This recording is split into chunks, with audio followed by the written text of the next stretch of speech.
Vous écoutez un podcast cinéma du Centre des Arts d'Enghien-les-Bains.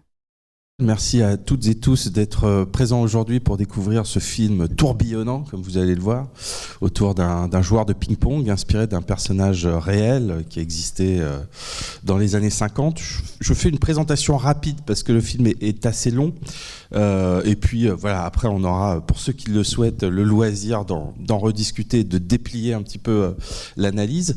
Mais simplement pour vous rappeler que, en effet, alors le film est réalisé par Josh Safdie, qui est un des deux frères Safdie qu'on a découvert émergeant dans le courant des années 2000, deux frères de New York qui auparavant tournaient les films ensemble et puis depuis cette année ont commencé à tourner chacun dans son coin et qui viennent donc d'un cinéma new-yorkais qui marque son indépendance, sa particularité par rapport à Hollywood, puisque le cinéma de New York c'est la côte Est et Hollywood c'est la côte Ouest. Il y a un antagonisme marqué depuis longtemps entre les deux. New York c'est un peu l'école Cassavetes, l'école du cinéma indépendant. Les frères Safdie, eux, ont émergé au sein d'un mouvement qui s'est dit à un moment do it yourself, fais-le toi-même. Donc des petits films bricolés à petit budget avec des acteurs amis, des troupes comme ça de gens proches, y compris dans l'équipe technique. Voilà, ont émergé autour d'eux un chef opérateur qui est aujourd'hui devenu assez fameux, qui s'appelle Sean Price Williams, qui a tourné ses propres films. Voilà, toute une petite bande en fait, qu'ils ont constituée avec un cinéma artisanal fait à la main comme ça dans les rues de New York. Avec des moyens réduits. On les a découverts voilà, par des films assez marquants, The Pleasures of Being Robbed en 2008, puis Lenny and the Kids qui avait marqué vraiment un grand coup, je crois que c'était à la quinzaine des réalisateurs à ce moment-là. Et puis ils ont pris de plus en plus d'ampleur au point de commencer à tourner avec des acteurs un petit peu plus connus. Good Times s'était invité en compétition à Cannes. Et puis voilà, on voit quand même comment ces jeunes cinéastes indépendants nés dans un milieu très cinéphile ont grandi en quelque sorte, puisque Uncut Gems, ça se voit au niveau des budgets, Uncut Gems qui était à Cannes était tourné pour 2 millions.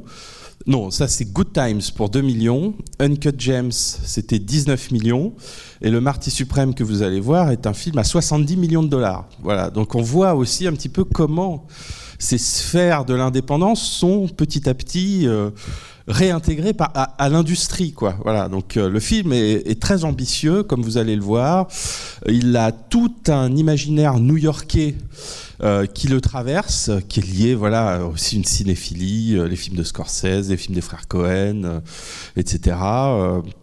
C'est à la fois le parcours d'un sportif à un moment où son sport, ici le tennis de table, n'est pas encore reconnu, n'est pas encore la discipline qu'on connaît aujourd'hui avec la popularité qu'on lui connaît.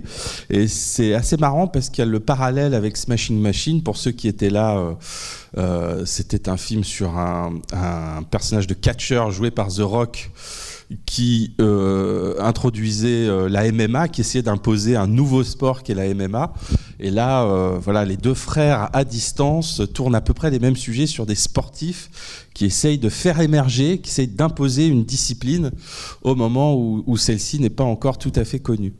Donc on reconnaîtra en filigrane le parcours des deux frères qui, d'une discipline assez confidentielle qui est le cinéma indépendant tel qu'il peut se pratiquer entre bandes de jeunes gens voilà, qui n'ont pas peur de l'artisanat et de tourner dans la rue, eh bien cette discipline s'impose peu à peu jusqu'à atteindre, avec Marty Suprême, voilà, un film à Oscar, un film avec une ambition réelle. Et qui est, ici, vous allez le voir, tout à fait étonnant. Alors, simplement pour poser un petit point, et puis après on lance le film. Je voulais pas faire trop long et à chaque fois je dérape, mais le film est une sorte d'odyssée à partir d'un personnage qui se débat pour son objectif. Il y a à travers ça le schéma de beaucoup de films qu'on connaît. On pourrait penser à After Hours de Martin Scorsese, où c'est un individu contre les circonstances, contre des espèces d'entraves qui s'accumulent contre lui et contre une réalité qui lui est complètement hostile. Et donc il y a une forme d'odyssée assez tourbillonnante, on l'a dit, qui est même très entêtante par certains moments, qui est caractéristique d'un personnage avec lequel travaillent les frères Safdie depuis leur début, qui est un peu confidentiel, qui s'appelle Ronald Bronstein, qui est ici le scénariste. Et il y a derrière ça tout un imaginaire de la ville, de l'aventure, de l'odyssée, et en même temps un parcours de personnages qui essaie de s'affirmer, parfois avec beaucoup de ruses, de travers, à travers les circonstances. Donc on aura l'occasion de déplier tout ça à l'issue de la séance. On plonge dans Marty Suprême, on regarde et puis après on en parle tous ensemble. Voilà, bon film et puis à tout à l'heure. Alors, un petit mot rapide d'abord sur l'ensemble des collaborateurs. Alors, j'ai présenté les frères Safdie au début, Josh Safdie en l'occurrence, puisque il ne tourne plus à 4 mains, mais voilà, chacun dans son coin. À la photographie, Darius Khondji, grand chef opérateur international, qui a signé des dizaines et des dizaines de films, d'images pour des films, notamment Seven, le polar de David Fincher, qui a imposé une griffe dans les années 90, notamment dans le cinéma américain, avec une image très travaillée, ici, qui traite les années 50 avec beaucoup d'originalité, sans tomber dans le cliché, sans tomber dans le côté un peu sépia du film historique ou d'époque. Il trouve quelque chose de très intéressant à l'image.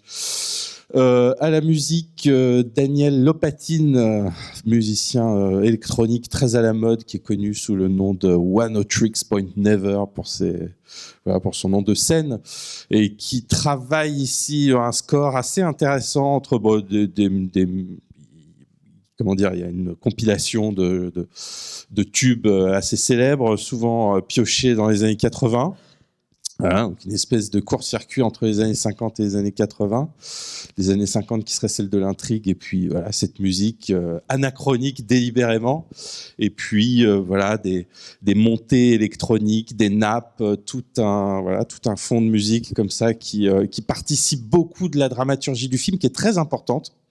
Je pense que la musique soutient beaucoup ce qui se passe dans le film. Donc Timothée Chalamet en star international qu'on ne présente plus.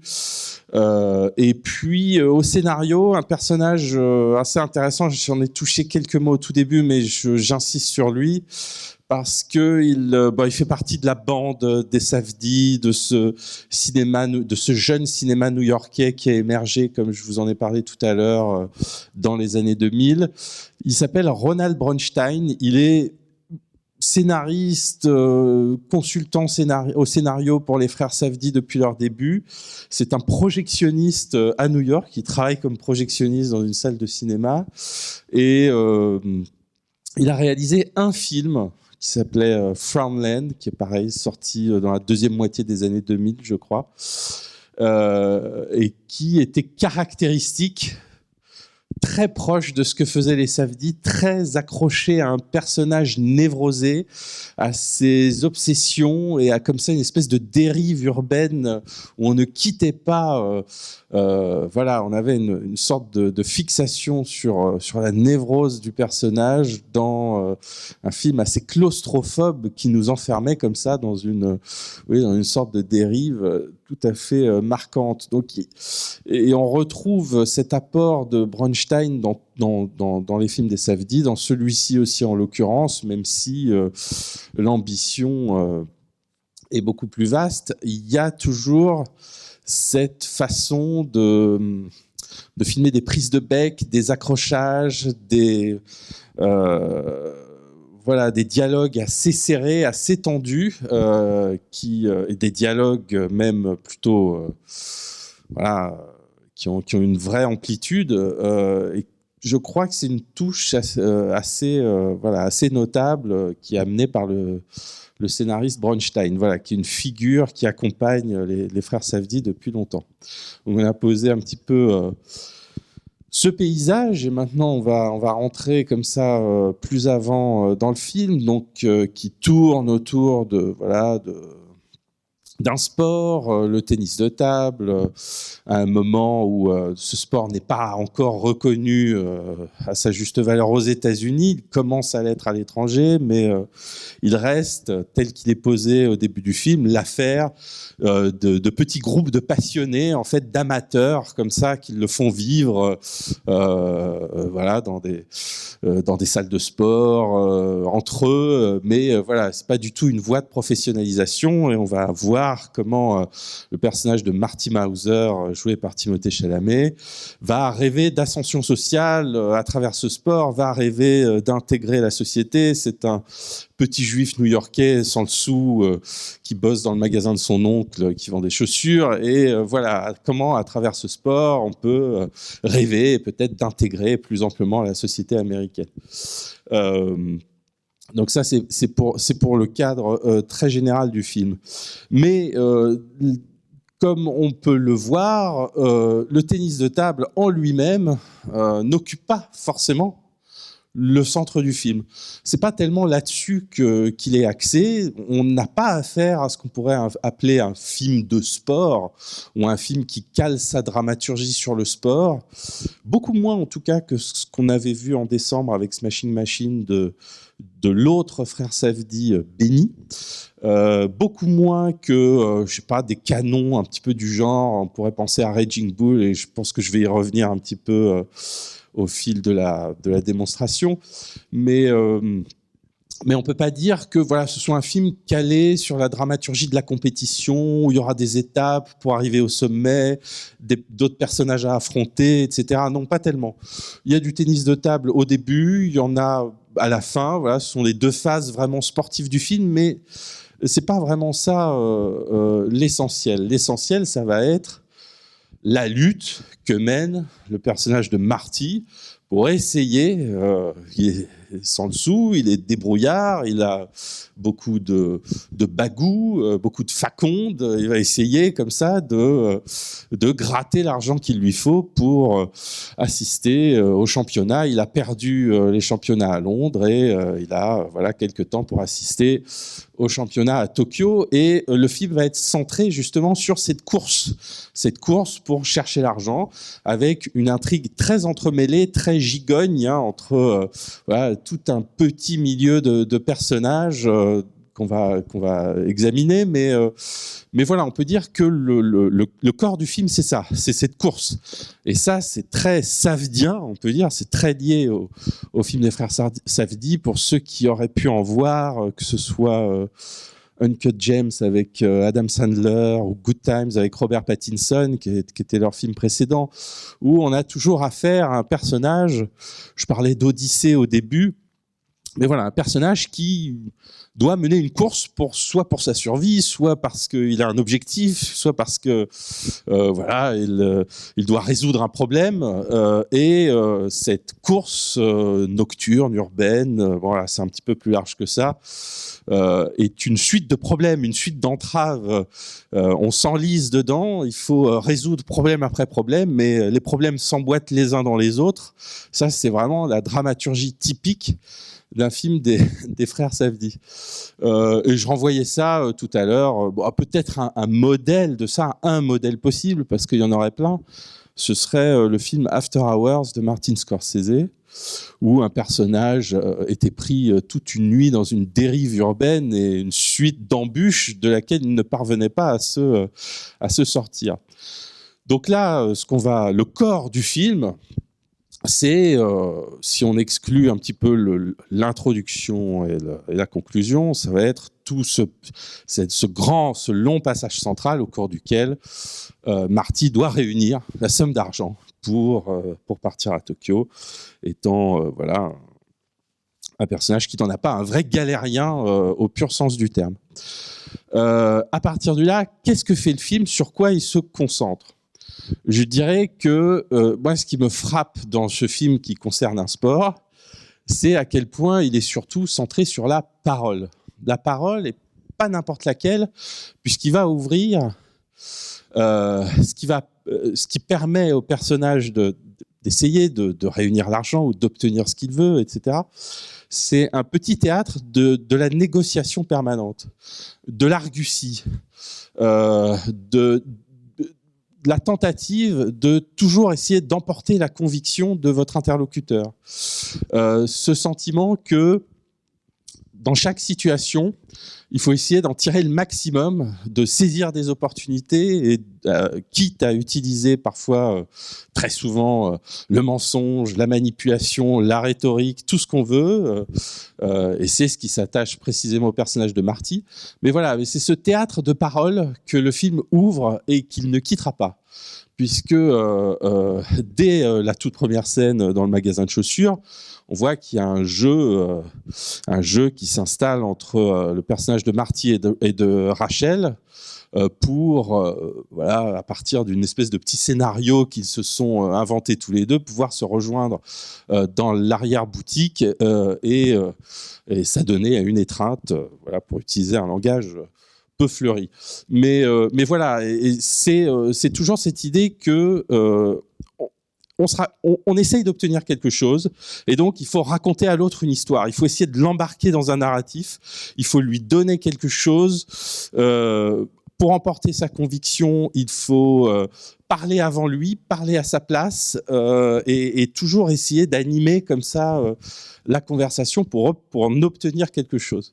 Et c'est ce théâtre-là que le film reconduit dans de multiples situations, avec beaucoup de personnages dans des dialogues qui jouent sur la longueur, quoi, sur une espèce de développement dont on ne voit pas toujours venir la suite, qui parfois donne lieu à des suites de péripéties.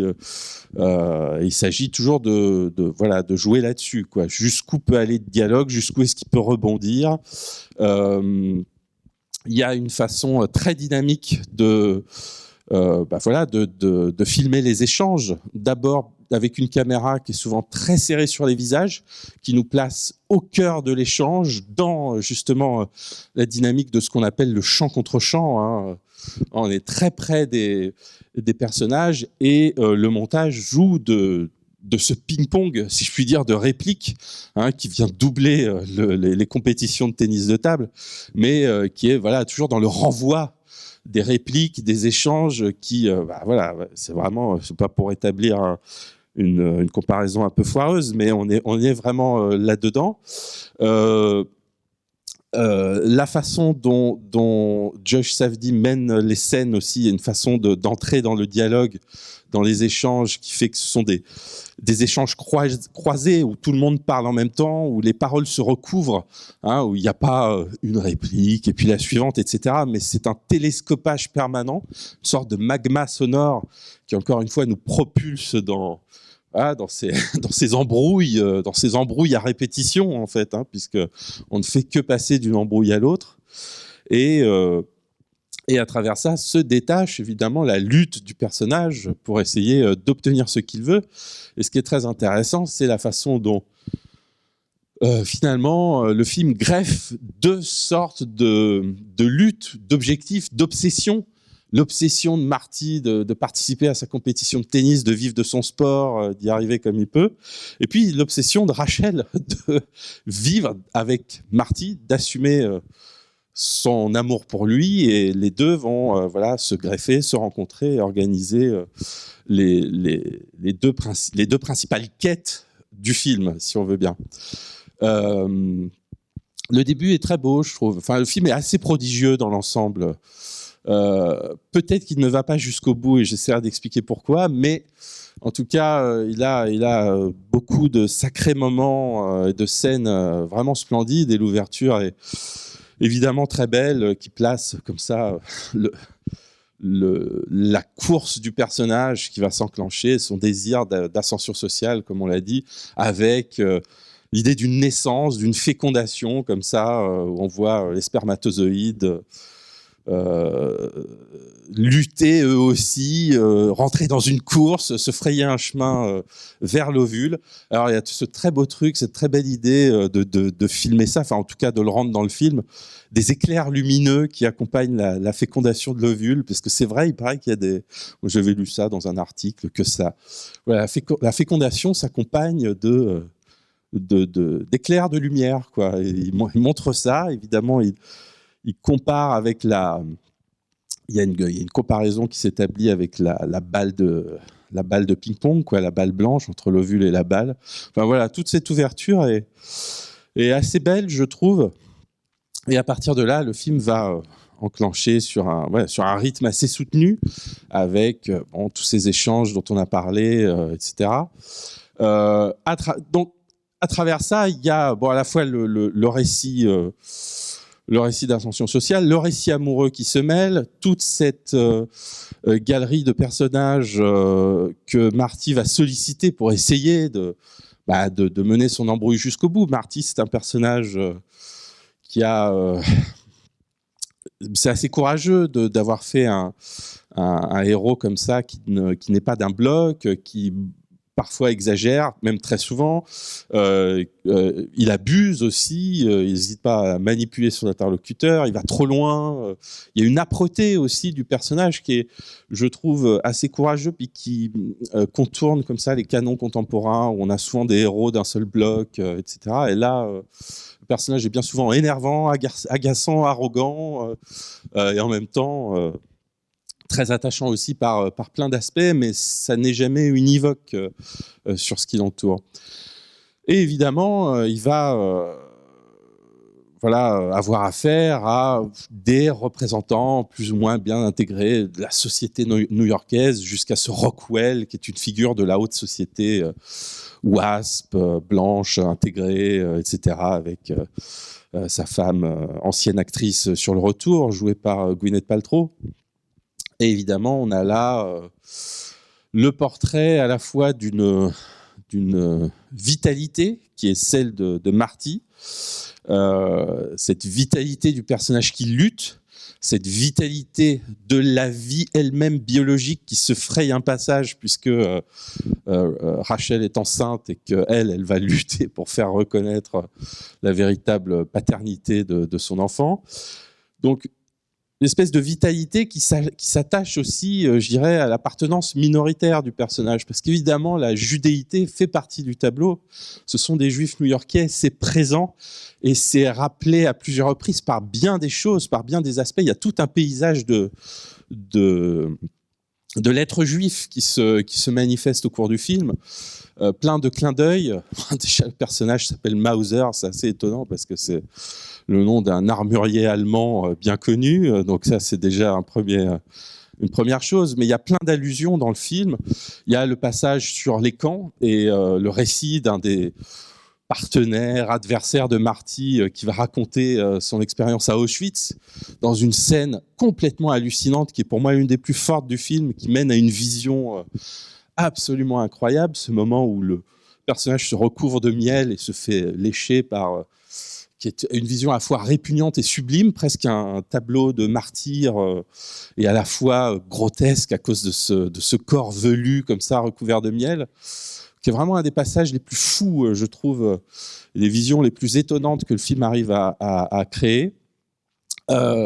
Marty va en Égypte, prend un bout de pierre des pyramides, il le donne à sa mère, il dit voilà, tu vois, ça c'est nous qui l'avons fait, c'est notre peuple qui l'a construit.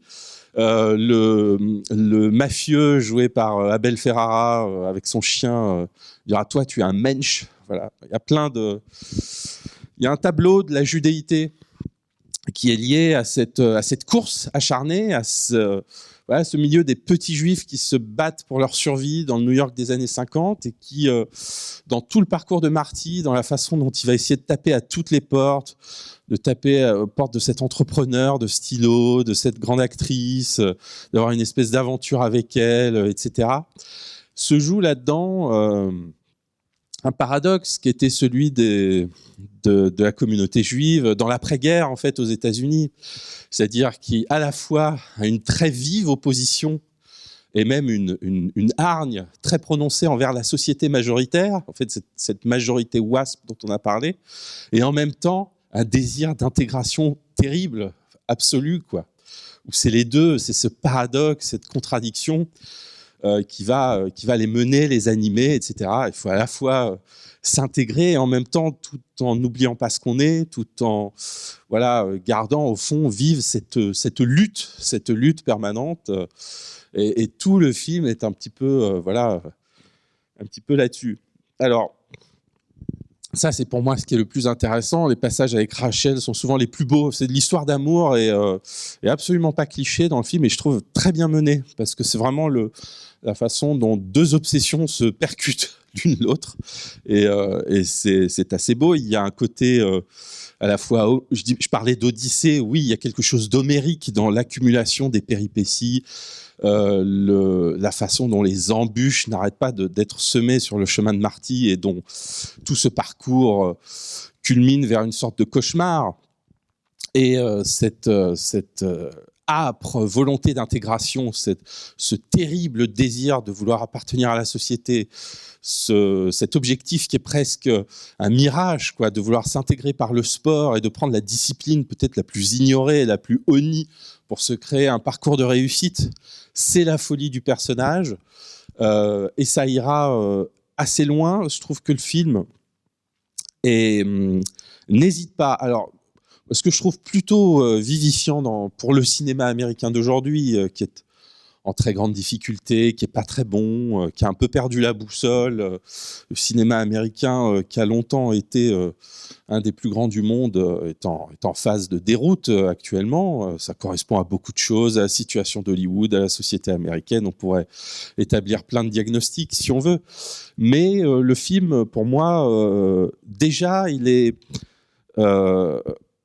généreux, il tente beaucoup de choses, et puis il a du corps. Voilà, moi je trouve que c'est ça qui est important dans un cinéma américain qui a entamé sa mue numérique et qui est très artificiel depuis assez longtemps maintenant. Il y a du corps, il y a de la sexualité, il y a des personnages qui sont pas des stéréotypes, et puis il y a même des choses un peu crues, un peu gore, quand la salle de bain tombe sur le bras du personnage de mafieux joué par Abel Ferrara. Bon, bah ça saigne, etc. Voilà, le film n'a pas peur d'aller là-dedans, et c'est très bien. Pareil, il reconnaît que dans cette espèce de tableau qu'il fait de l'être juif, de la judéité et du désir d'ascension du personnage, il y a aussi le fait d'aller jusqu'à l'humiliation. L'humiliation, elle est là. Elle est dans le fait de devoir jouer contre un phoque quand on fait la tournée des Harlem Globetrotters, parce que oui, les sports comme ça sont un peu folklorisés. C'est comme ça que les sportifs arrivent à gagner leur vie. Il faut en passer par cette espèce de cirque qui n'est pas très valorisant. Il y aura l'humiliation de demander à Rockwell, de participer à sa démonstration à Tokyo, et ça va jusqu'au fait de se faire fouetter à la raquette. Marty baisse son pantalon littéralement devant l'homme d'affaires et se fera fouetter par lui. Il va jusque-là pour pouvoir accéder à son rêve. Donc il y a cette logique d'humiliation qui va assez loin, qui est présente et qui est l'envers comme ça de ce désir d'ascension. Il y a aussi quelque chose de très intéressant dans le film. Je disais, la parole est centrale. C'est un théâtre du négoce, de comment est-ce que je suis prêt à t'embarquer dans la conversation pour obtenir ce que je veux de toi. C'est aussi prendre son interlocuteur en otage, très souvent. C'est ce que fait Marty. Il prend les autres en otage, il essaye de les émouvoir. Il va découvrir que Rachel fait pareil en s'étant maquillée pour faire croire qu'elle a été frappée par son mari. On est dans cette espèce de jeu d'illusion, je disais de théâtre, etc. Et c'est très intéressant de voir comment, au milieu du film, quasiment presque géométriquement au milieu, Marty devient metteur en scène lui-même, parce qu'il va voir, je ne sais plus comment s'appelle le personnage de Gwyneth Paltrow, Kay. Il va la voir au théâtre c'est toute la séquence où il lui vole un faux bijou de théâtre, quoi, grosso modo. Mais surtout, elle vient de répéter une scène, c'était pas très satisfaisant, et Marty est un peu critique et il va aller sur scène pour expliquer à l'acteur comment on plante un coup de couteau, etc.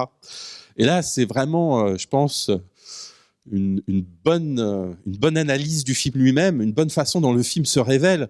C'est-à-dire que le personnage, oui, est un metteur en scène permanent, parce qu'il est menteur, parce qu'il agite un petit peu des paillettes aux yeux des gens.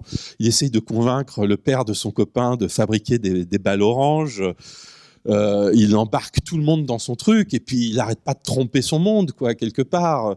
Et il est un peu illusionniste, il est un peu metteur en scène comme ça. Et c'est la vérité du film qui se joue à ce moment-là. On le voit aller sur scène et commencer à expliquer aux acteurs comment on joue, parce qu'il est quelque part plus acteur que les acteurs. Hein, et c'est ça la débrouille, c'est ça la survie dans un petit quartier pauvre. C'est d'être acteur tout le temps pour essayer de gratter toujours quelques dollars. Et puis, il y aura ce final qui est un match de tennis de table complètement bidonné par la marque de stylo pour... voilà, c'est le capitalisme, quoi. Hein, c'est-à-dire, on vous fait une fausse scène comme ça qui va emballer un petit peu les spectateurs et les convaincre d'acheter des stylos. Donc, c'est un match bidonné auquel Marty ne peut pas se tenir. Et il va essayer de renverser la situation pour faire naître un vrai match. Pour moi, c'est là où le film dévie un petit peu. Je disais, il va pas jusqu'au bout de son programme.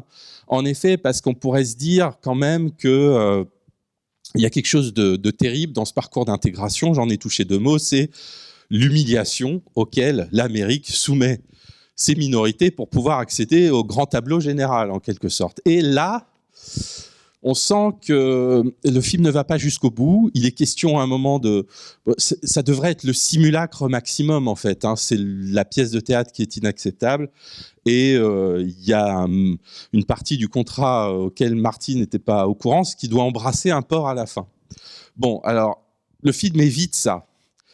Évidemment, si on le ramène à un de ces modèles supposés, que pourrait être Raging Bull, par exemple, de Martin Scorsese, autre film sur un sport, la boxe, vécue de manière sacrificielle et comme un martyr par le personnage joué par Robert De Niro, qui joue le boxeur Jake LaMotta, qui va être amené à se compromettre à un moment, à se coucher, à faire un faux match comme ça, et ça va gâcher absolument toute sa carrière, ça va saper sa confiance en lui à tel point qu'il va finalement sortir du boxe.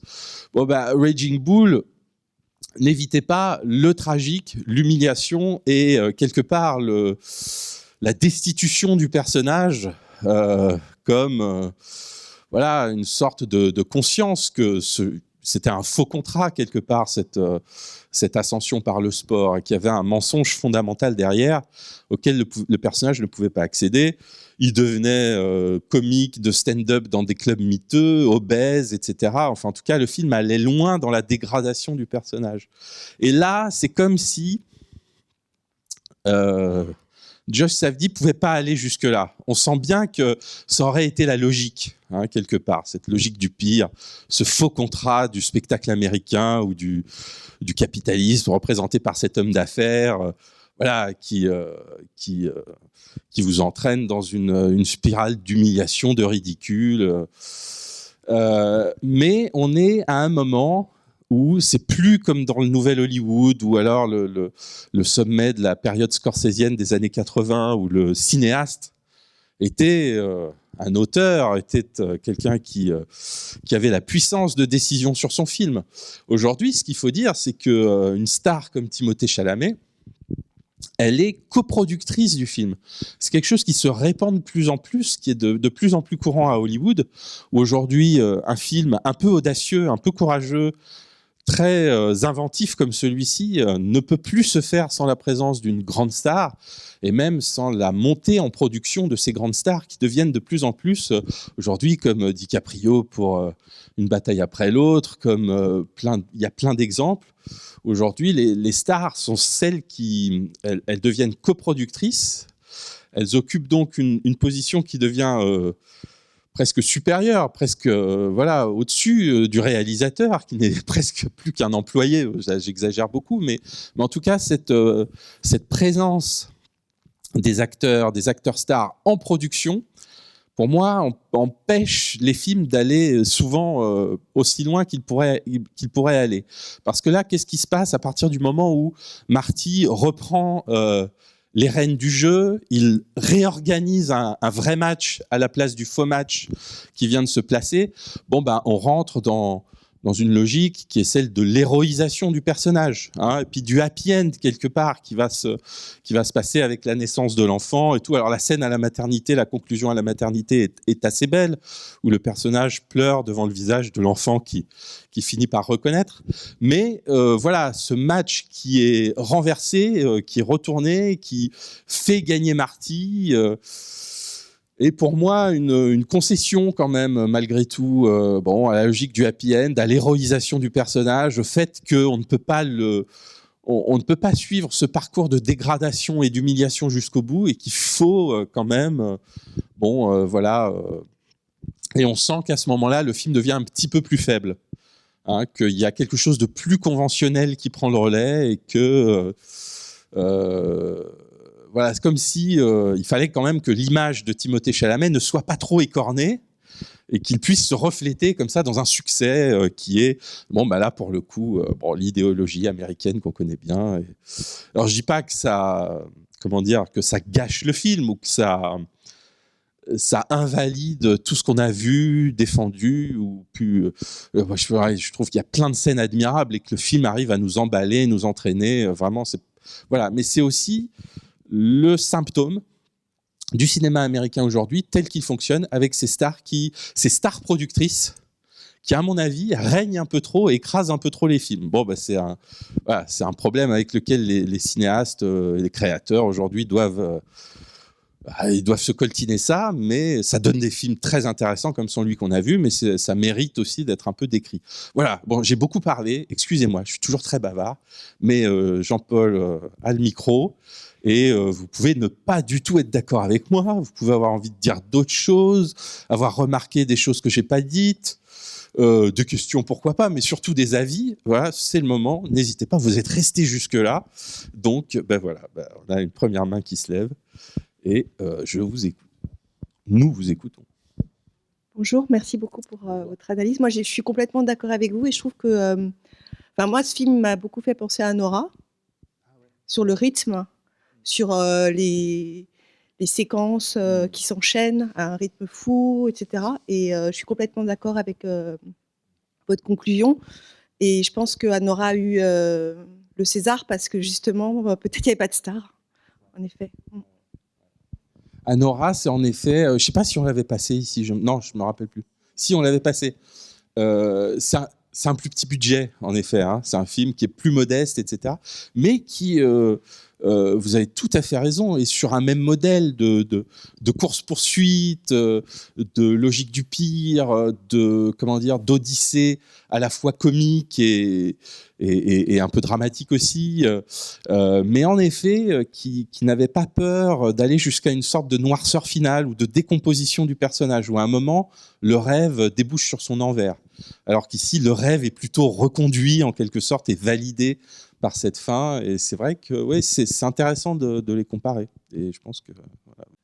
Moi aussi je suis complètement d'accord avec toi, et je me souviens qu'au début du film, quand on voit la balle de ping-pong, il y a marqué Marty Suprême, Made in USA.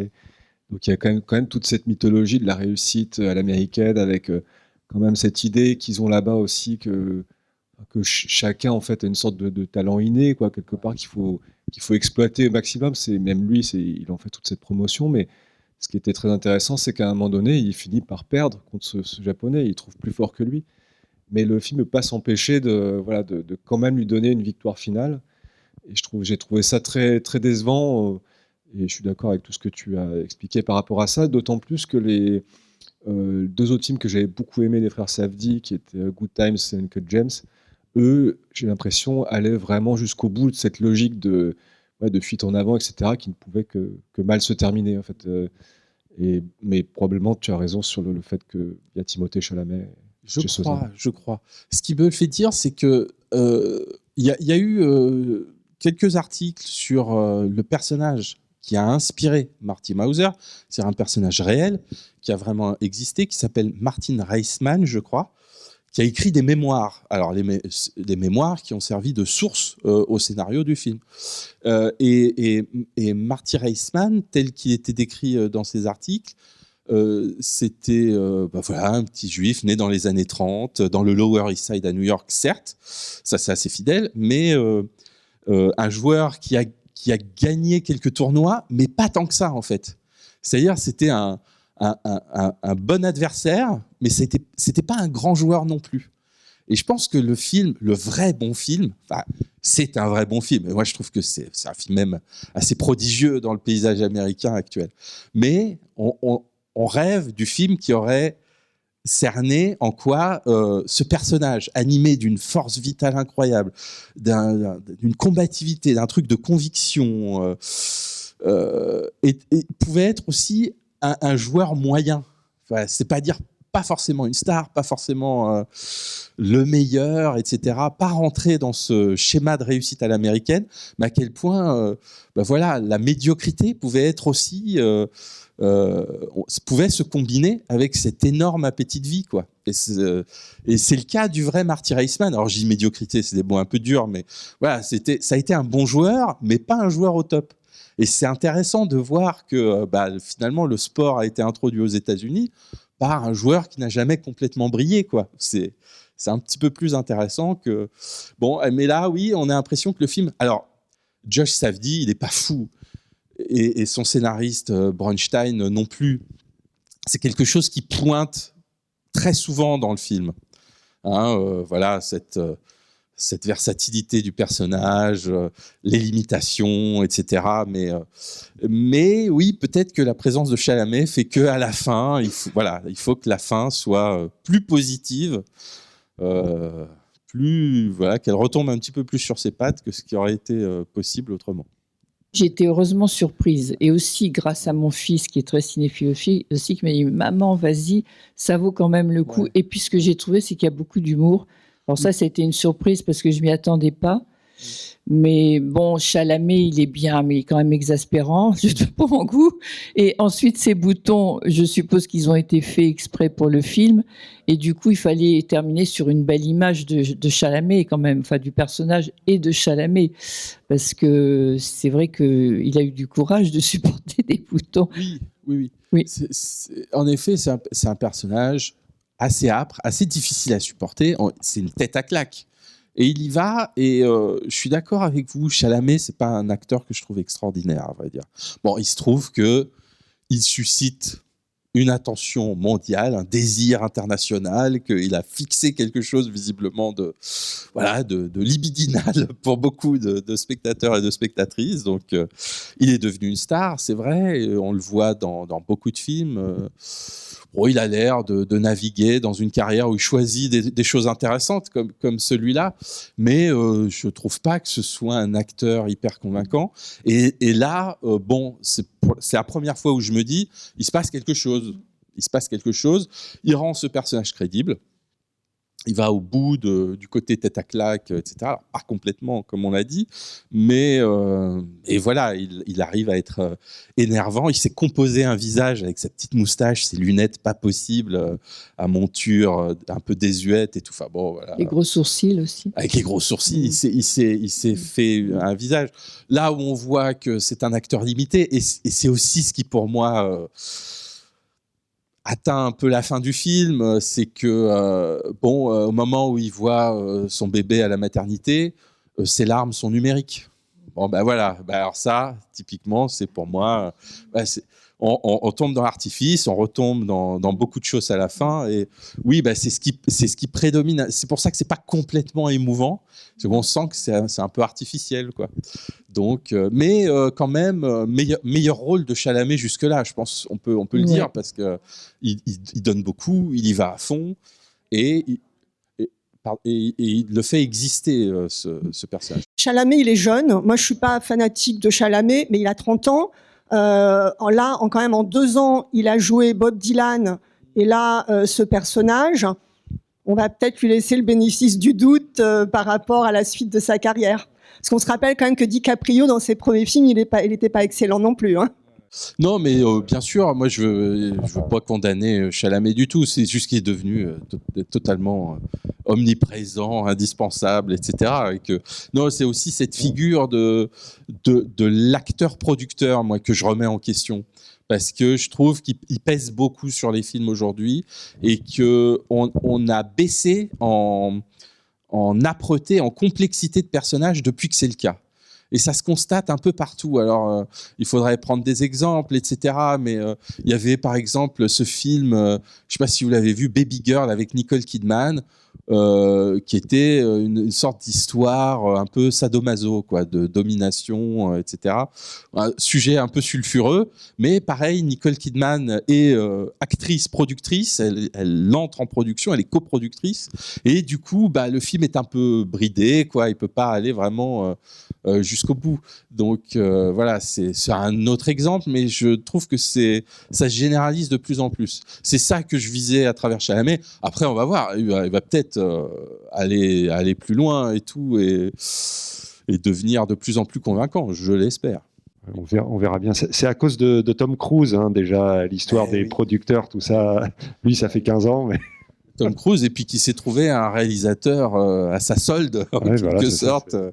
Qui s'appelle Christopher McQuarrie et qui est devenu son... Voilà. Et donc, pour revenir, c'est vrai que Scorsese, j'ai l'impression que c'est une inspiration pour tout le monde, mais quand on entend Joker, en fait, c'est la valse des pantins et tout ça, là, c'est encore deux autres films. Vous le disiez tout à l'heure, entre After Hours et Raging Bull. Là, pour moi, en tout cas, c'est vrai que j'avais peur de m'ennuyer et j'ai pas senti les 2h30 passer. Ouais. Et c'est vrai que le comparé à After Hours, c'est pas mal, alors que lui est beaucoup plus court. La seule chose, effectivement, mais je pense que tout le monde est d'accord là-dessus, c'est qu'effectivement, on peut avoir de la sympathie parce qu'il peut être touchant, mais il a tellement un but en tête qu'il va écraser tout le monde. Effectivement, il est égocentré, on va dire égocentrique, ce qui n'est pas le cas de Griffin Dunne dans After Hours.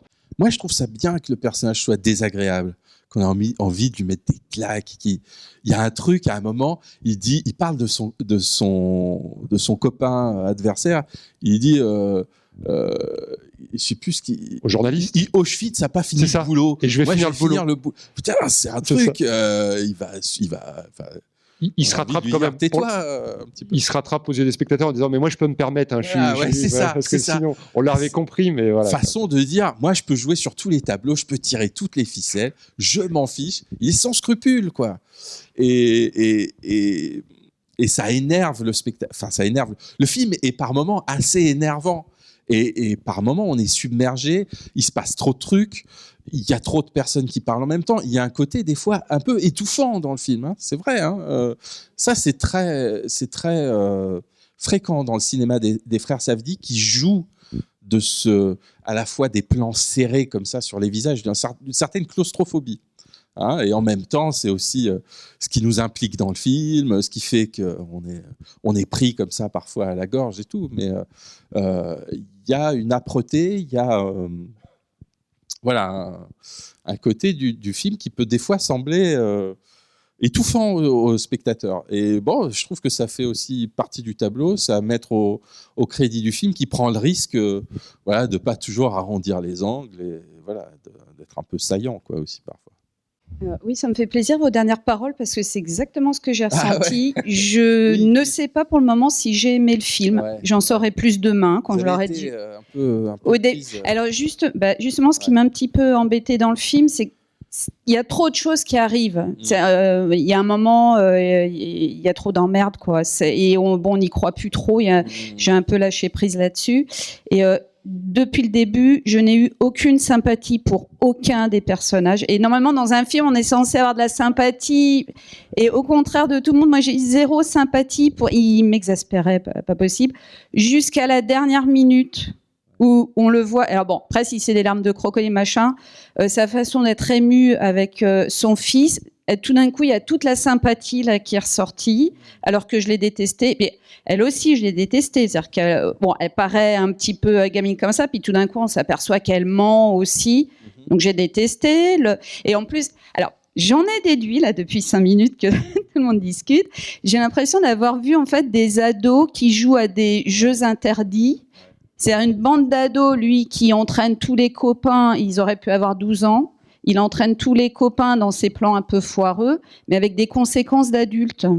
C'est-à-dire qu'ils vont chercher le chien chez le gars, alors qu'on sait très bien que le mec, il est prêt à en découdre avec un fusil. On va chercher le chien chez le gars en face de la station essence, et ça se termine en bain de sang, tout le monde se fait tirer dessus, et il se sauve. Alors, on appelle la police, on fait quelque chose. Non, il se sauve avec la voiture, on laisse tout le monde derrière, le chien, on laisse tout. Comme des ados, jusqu'à la fin où on a l'impression que il devient adulte tout d'un coup parce qu'il devient père. D'ailleurs, il croise d'abord le regard de sa mère dans le couloir avant d'aller voir sa copine. Et tout d'un coup, il devient père. On a l'impression qu'il devient adulte d'un coup. Et moi, c'est plus ça que et je crois que c'est ce qui va me faire aimer le film, de l'avoir détesté finalement pendant tout le film et de le voir devenir adulte. Et voilà, de revenir sur les personnages, les voir devenir. Je pense que finalement, ouais, c'est peut-être ça qui peut faire aimer le film. Et moi, j'ai vu plus ça, donc comme des jeux d'ados qui. Et je pense que sur la fin, moi, je trouve que c'est pas vraiment un happy end parce que c'est un match exhibition qui gagne. Et lui, ce qu'il voulait, c'était participer au championnat. Et là, il y a la réalité qu'il n'est pas qualifié il a été disqualifié du championnat. Et donc, finalement, c'est mort pour lui. Donc, moi, je trouve qu'il n'y a pas la happy end. Donc, je ne suis pas trop d'accord sur le fait de dire que ça se termine trop bien, machin. Je trouve que la fin est pas mal. Ça se termine sur une victoire, quoi. Voilà. Oui, mais la victoire aurait été qu'il participe au tournoi. Finalement, il était là pour ça. Et finalement, il aura juste été sur un match exhibition que personne ne verra, ça va rien servir à sa vie, puisque bon, le sport n'étant pas médiatisé, finalement, ça va pas lui servir. Ouais, donc pour lui, c'est zéro. Ouais. Non, mais c'est une belle idée sur les jeux d'enfants, parce que, comme on l'a dit, hein, il raconte des histoires. Il s'agit toujours de convaincre son interlocuteur, quelqu'un dont il pourrait obtenir quelque chose. En lui racontant une belle histoire, en le menant par le bout du nez, quoi. Donc il y a quelque chose de la fiction enfantine qui se joue en effet. Mais moi j'aime bien les personnages d'escrocs, de hableurs, d'embobineurs, etc. parce que ils essayent de se faire une place aussi quelque part. Moi c'est ça qui me touche dans le personnage, bien qu'il m'énerve, etc. Mais c'est qu'il essaye de se faire une place et que s'il ne fait pas ça, bah, tout est figé, quoi. C'est pas Rockwell qui va aller le chercher pour lui dire, mon gars, t'es le meilleur joueur de tennis. Ben non, il est quand même obligé de se créer cette place, de se créer ce personnage. Et moi, c'est ça qui me touche, mais parce que j'aime bien aussi les personnages d'escrocs. Enfin, voilà, c'est très cinématographique, je trouve, l'escroc. Voilà.